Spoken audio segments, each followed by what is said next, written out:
Olá, pessoal. Professora Daiana do Carmedais, mais um conteúdo novo para o canal Foco na Caveira. Hoje eu vou falar um pouco para vocês da doença celíaca. Já ouviram falar por algum momento dessa doença celíaca? É muito comum. Então, a doença celíaca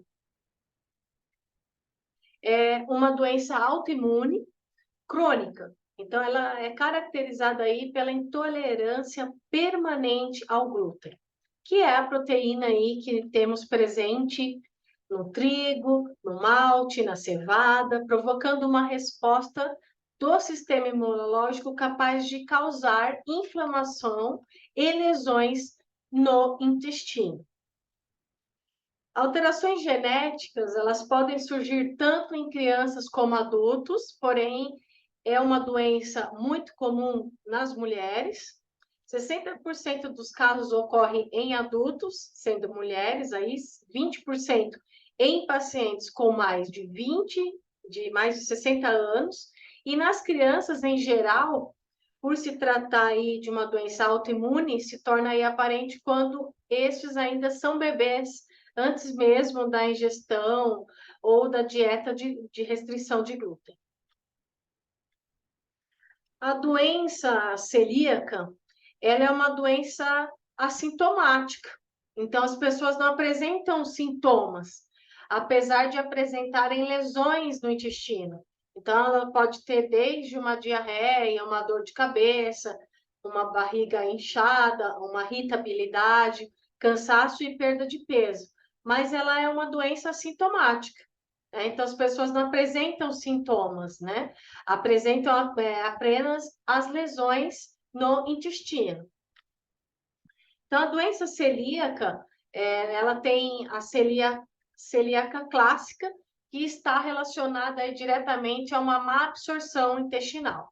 Então, as crianças, né, vai ter o que? O atraso de desenvolvimento de crescimento, perda de peso, vômitos, diarreia crônica, barriga inchada e anemia ferroprival, que é o que? A deficiência de ferro dentro do organismo. Então, com isso, leva o que? Uma diminuição da produção, tamanho e teor de hemoglobina, ou seja, os glóbulos vermelhos, as hemácias, e a irritabilidade e o desconforto.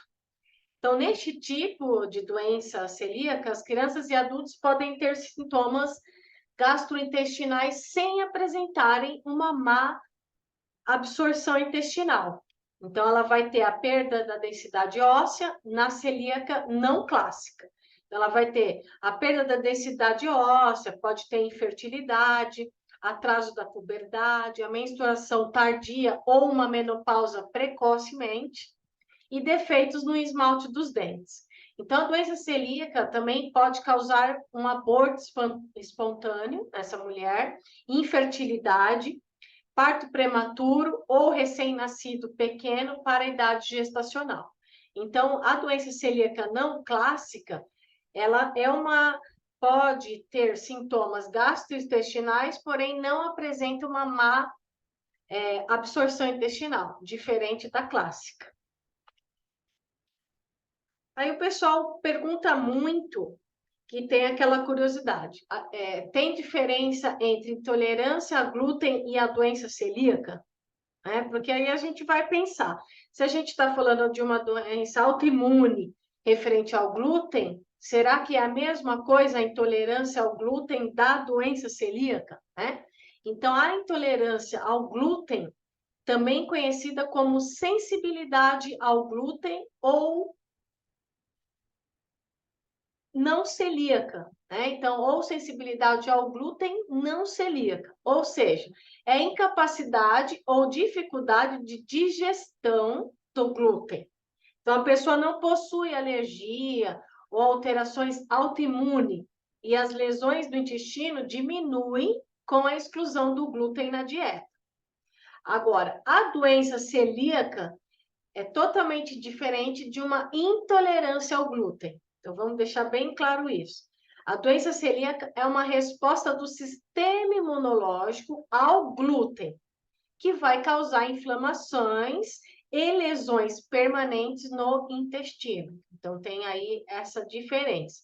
Embora os sintomas da doença celíaca sejam parecidos com o da intolerância ao glúten, esta condição provoca danos irreversíveis ao intestino, mesmo após a retirada do glúten da dieta. Então, tá aí a curiosidade que a pessoa acha que é a mesma coisa. A pessoa que tem a doença celíaca, ela é intolerante ao glúten. Então, trouxe essa diferenciação que uma, né, não tem alergia ou alterações autoimunes, no caso, a intolerância ao glúten, e a doença celíaca, nós vamos ter aí uma resposta do sistema imunológico ao glúten que vai causar a inflamação e lesões permanentes no intestino.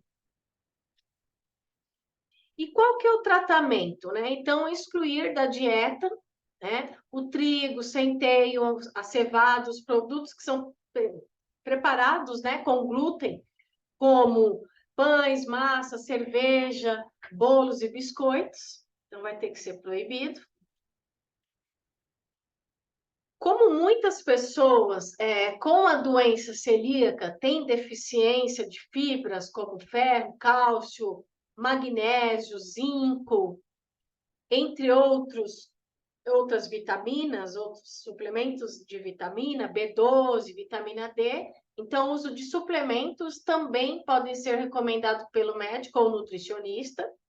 E é indicado quando a pessoa não melhora ou melhora, aquela melhora temporariamente com a retirada do glúten da dieta, é incluir medicamentos como esteroides, né, e medicamentos usados aí para diminuir as reações inflamatórias ou imunológicas, e devem ser usados somente aí esses dois medicamentos sob a orientação do gastroenterologista.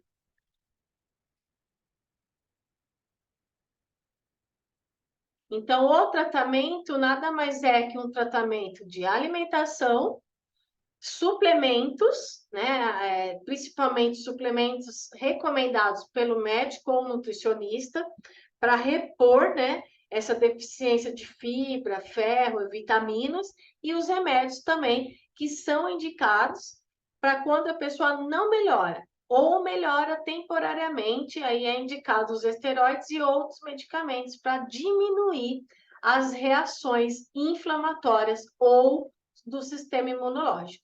Espero aí que vocês tenham gostado. Deixa a curtida de vocês, os comentários, compartilhe os vídeos e ative o sininho. Até a próxima!